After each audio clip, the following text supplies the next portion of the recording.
ಸಂಕ್ರಾಂತಿ ಬಂತು ಮನಸ್ಸಲ್ಲಿ ಮನಸ್ಸು ಎಳ್ಳು ಬೆಲ್ಲ ತೀರಾಯಿತು ಕೊಟ್ಟು ತಗೋ ಮಾತಾಯಿತು ಮುತ್ತಾಯಿತು ಮತ್ತಾಯಿತು ಮೈಯಲ್ಲಿ ಏರುತ್ತಿದೆ ಮಮಥನ ಅಂಬುಗಳು.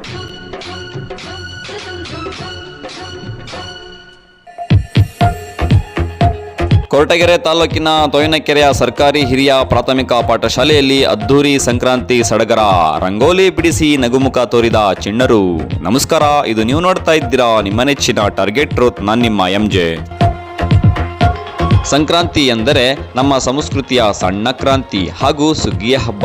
ಈ ಹಬ್ಬದಲ್ಲಿ ಎಳ್ಳು ಬೆಲ್ಲ ಸೇವಿಸಿ ಸುಖ ದುಃಖಗಳನ್ನು ಸಮಾನವಾಗಿ ಸ್ವೀಕರಿಸುವಂತಹ ಶಕ್ತಿ ತುಂಬುವ ಈ ಹಬ್ಬವನ್ನ ಕೊರಟಗೆರೆ ತಾಲೂಕಿನ ತೋವಿನಕೆರೆಯ ಸರ್ಕಾರಿ ಹಿರಿಯ ಪ್ರಾಥಮಿಕ ಪಾಠಶಾಲೆಯಲ್ಲಿ ಬಹಳ ಅರ್ಥಪೂರ್ಣವಾಗಿ ವಿಭಿನ್ನವಾಗಿ ಆಚರಿಸಲಾಯಿತು.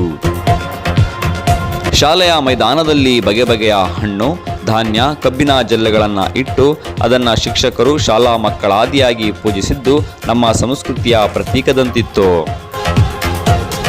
ಶಾಲೆಯ ಮುಖ್ಯ ಶಿಕ್ಷಕರಾದ ಸಿದ್ದಪ್ಪನವರ ನೇತೃತ್ವದಲ್ಲಿ ರಂಗೋಲಿ ಸ್ಪರ್ಧೆಯನ್ನ ಏರ್ಪಡಿಸಿದ್ದು ಮಕ್ಕಳೆಲ್ಲರೂ ಬಣ್ಣ ಬಣ್ಣದ ಹೊಸ ಉಡುಗೆ ತೊಟ್ಟು ರಂಗೋಲಿ ಬಿಡಿಸಿ ಉಲ್ಲಾಸವನ್ನ ವ್ಯಕ್ತಪಡಿಸಿದರು. ಇನ್ನು ಇದೇ ಸಂದರ್ಭದಲ್ಲಿ ಮುಖ್ಯ ಉಪಾಧ್ಯಾಯರಾದ ಸಿದ್ದಪ್ಪ ಎಸ್, ಎಸ್ಡಿಎಂಸಿ ಅಧ್ಯಕ್ಷರಾದ ಮಂಜುನಾಥ್, ಶಿಕ್ಷಕರುಗಳಾದ ರಂಗನಾಥ್, ಧನಂಜಯ್, ಶಿವಣ್ಣ, ರತ್ನಾದೇವಿ, ರಮ್ಯಾ, ಶೈಲಾ, ನಾಗವೇಣಿ, ಅಂಬಿಕಾ, ವೀಣಾ, ಬಾನು ಮುಂತಾದ ಶಿಕ್ಷಕರು ಉಪಸ್ಥಿತರಿದ್ದರು. ವರದಿ ರಘುನಂದನ್ ಟಿಆರ್, ತೋವಿನಕೆರೆ. ಇದು ಟಾರ್ಗೆಟ್ ಟ್ರೂತ್, ಸದಾ ನಿಮ್ಮೊಂದಿಗೆ. ನಮಸ್ಕಾರ.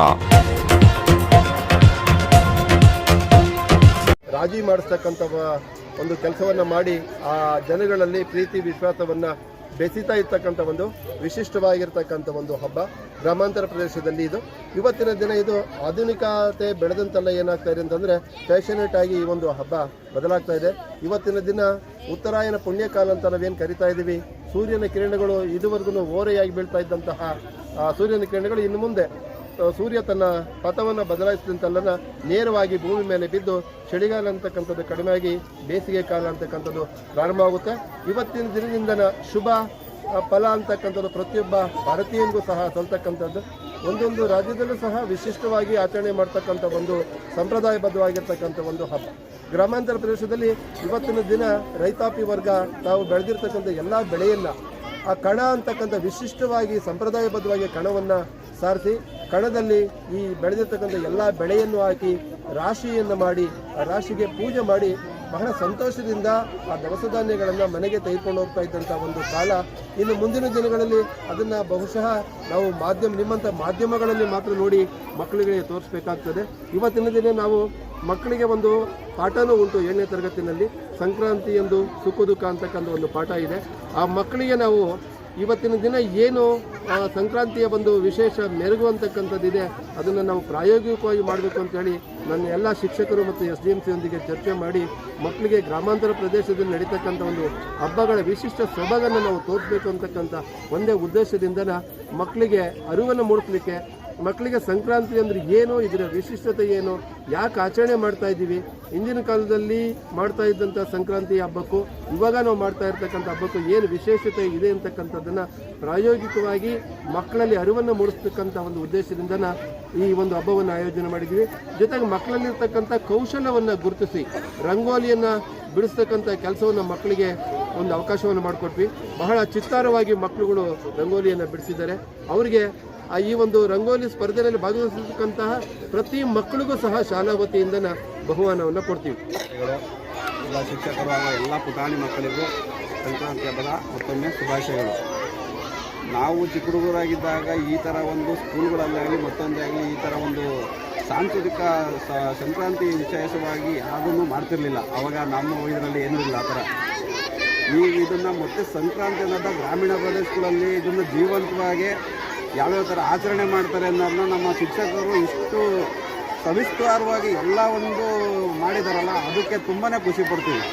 ಗ್ರಾಮಸ್ಥರ ಮಾರ್ಗದರ್ಶನದಲ್ಲಿ ಮಾಡ್ತಾ ಇದ್ದೀವಿ. ಇಲ್ಲಿ ಈ ಹಬ್ಬವನ್ನು ನಾವು ಆಚರಿಸೋದಕ್ಕೆ ಪ್ರಮುಖ ಕಾರಣ ಏನು ಅಂತಂದರೆ ಶಾಲಾ ಪಾಠದಲ್ಲೂ ಕೂಡ ಸಂಕ್ರಾಂತಿ ಹಬ್ಬದ ಬಗ್ಗೆ ಹಲವಾರು ಪಾಠಗಳಿದ್ದು ಅವುಗಳ ಬಗ್ಗೆ ಮಕ್ಕಳಿಗೆ ಜ್ಞಾನವನ್ನು ತುಂಬುವುದು ಒಂದು. ಆದರೆ ಈ ಹಬ್ಬವನ್ನು ನೆಪವಾಗಿಟ್ಕೊಂಡು ನಾವು ರಂಗೋಲಿ ಸ್ಪರ್ಧೆಗಳನ್ನು, ಆಮೇಲೆ ನಮ್ಮ ಸಾಂಸ್ಕೃತಿಕ ಹಬ್ಬಗಳ ಬಗ್ಗೆ ಪ್ರಬಂಧ ಸ್ಪರ್ಧೆಗಳನ್ನು ಮತ್ತು ಭಾಷಣ ಸ್ಪರ್ಧೆಗಳನ್ನು ಆಯೋಜನೆ ಮಾಡೋದ್ರಿಂದ ಮಕ್ಕಳಲ್ಲೂ ಕೂಡ ಬರವಣಿಗೆ ಕೌಶಲ, ಆಮೇಲೆ ಮಾತನಾಡುವ ಕೌಶಲ, ಆಮೇಲೆ ಒಗ್ಗಟ್ಟಿನ ಕೆಲವೊಂದು ಅಂಶಗಳು ಅವರಲ್ಲಿ ಬೆಳವಣಿಗೆ ಆಗೋದನ್ನು ನಾವು ಕಾಣ್ತೀವಿ. ಸೊ ಹೀಗೆ ಈ ಒಂದು ಹಬ್ಬ ನಮ್ಮ ಶಾಲೆಯಲ್ಲಿ ಮಕ್ಕಳಿಗೆ ಒಂದು ಒಳ್ಳೆಯ ವಾತಾವರಣ ಸೃಷ್ಟಿ ಮಾಡಿ ಎಲ್ಲರೂ ಕೂಡ ಈ ಒಂದು ಕಾರ್ಯಕ್ರಮದಲ್ಲಿ ಭಾಗವಹಿಸೋದಕ್ಕೆ ಕಾರಣ ಆಗೋದನ್ನು ನಾವು ಕಾಣ್ತೀವಿ. ಎಲ್ರಿಗೂ ಸಂಕ್ರಾಂತಿ ಹಬ್ಬದ ಶುಭಾಶಯಗಳನ್ನು ಹೇಳ್ತಾ, ಈ ದಿನ ನಮ್ಮ ಶಾಲೆಯಲ್ಲಿ ಅದ್ದೂರಿ ಸಂಕ್ರಾಂತಿ ಹಬ್ಬವನ್ನು ಆಚರಿಸುತ್ತಿದ್ದೇವೆ. ಪ್ರತಿ ವರ್ಷ ಕೂಡ ನಮ್ಮ ಶಾಲೆಯಲ್ಲಿ ಇದೇ ರೀತಿ ಸುಖ ಸಮೃದ್ಧಿಯಿಂದ ಈ ಒಂದು ಸಂಕ್ರಾಂತಿ ಹಬ್ಬವನ್ನು ಆಚರಿಸಿದ್ದೇವೆ. ಅದೇ ರೀತಿ ಮುಂದುವರಿಲಿ ಅಂತ ಹೇಳ್ತಾ, ಎಲ್ಲ ಮಕ್ಕಳಿಗೂ ಒಳ್ಳೆಯದಾಗಲಿ, ಎಲ್ರಿಗೂ ಒಳ್ಳೆಯದಾಗಲಿ ಅಂತ ಹೇಳಿ ನನ್ನ ಎರಡು ಮಾತನ್ನು ಮುಗಿಸ್ತೇನೆ. ಸುಗ್ಗಿ ಕಾಲ ಹಿಗ್ಗಿ ಬಂದಿತೋ, ನಾಡಿಗೆಲ್ಲ ಹಬ್ಬ ತಂದಿತೋ ಅನ್ನೋ ರೀತಿಯಲ್ಲಿ ನಮ್ಮ ನಾಡೆಲ್ಲ ಸುಗ್ಗಿಯ ಹಬ್ಬವನ್ನು, ಈ ಸಂಕ್ರಾಂತಿ ಹಬ್ಬವನ್ನು ಸುಗ್ಗಿಯಿಂದ ಆಚರಿಸ್ತಾ ಇದ್ದೀವಿ. ಎಲ್ಲರಿಗೂ ಈ ಸುಗ್ಗಿಯ ಸಂಕ್ರಾಂತಿ ಹಬ್ಬದ ಹೃತ್ಪೂರ್ವಕವಾದಂಥ ಆರ್ಥಿಕ ಶುಭಾಶಯಗಳು.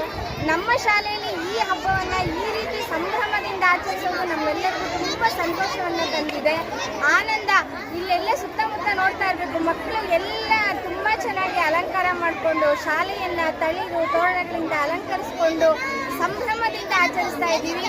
ಎಲ್ಲರಿಗೂ ಸುಖ ಸಮೃದ್ಧಿಯನ್ನು ತರಲಿ ಅಂತ ಈ ಸಮಯದಲ್ಲಿ ನಾನು ಎಲ್ಲರಿಗೂ ಶುಭವನ್ನು ಹಾರೈಸ್ತಾ, ಎಳ್ಳು ಬೆಲ್ಲ ತಿಂದು ಒಳ್ಳೆ ಮಾತನಾಡೋಣ ಅಂತ ಎಲ್ಲರಿಗೂ ಹಾರೈಸ್ತಾ ಇದ್ದೀನಿ. ಹಾಗೂ ನಮ್ಮ ಶಾಲೆಯಲ್ಲಿ ವಿಶೇಷವಾಗಿ ರಂಗೋಲಿ ಸ್ಪರ್ಧೆಯನ್ನು ಆಚರಿಸಿದ್ದೀವಿ. ಸುಗ್ಗಿ ಹಬ್ಬವನ್ನು ಪೊಂಗಲ್ ರೀತಿಯಲ್ಲಿ ಅಲಂಕಾರವನ್ನು, ಅಂಗಳವನ್ನೆಲ್ಲ ಅಲಂಕರಿಸಿದ್ದೀವಿ. ಇದೆಲ್ಲ ನಮ್ಗೆ ತುಂಬ ಸಂತೋಷವನ್ನು ತಂದಿದೆ.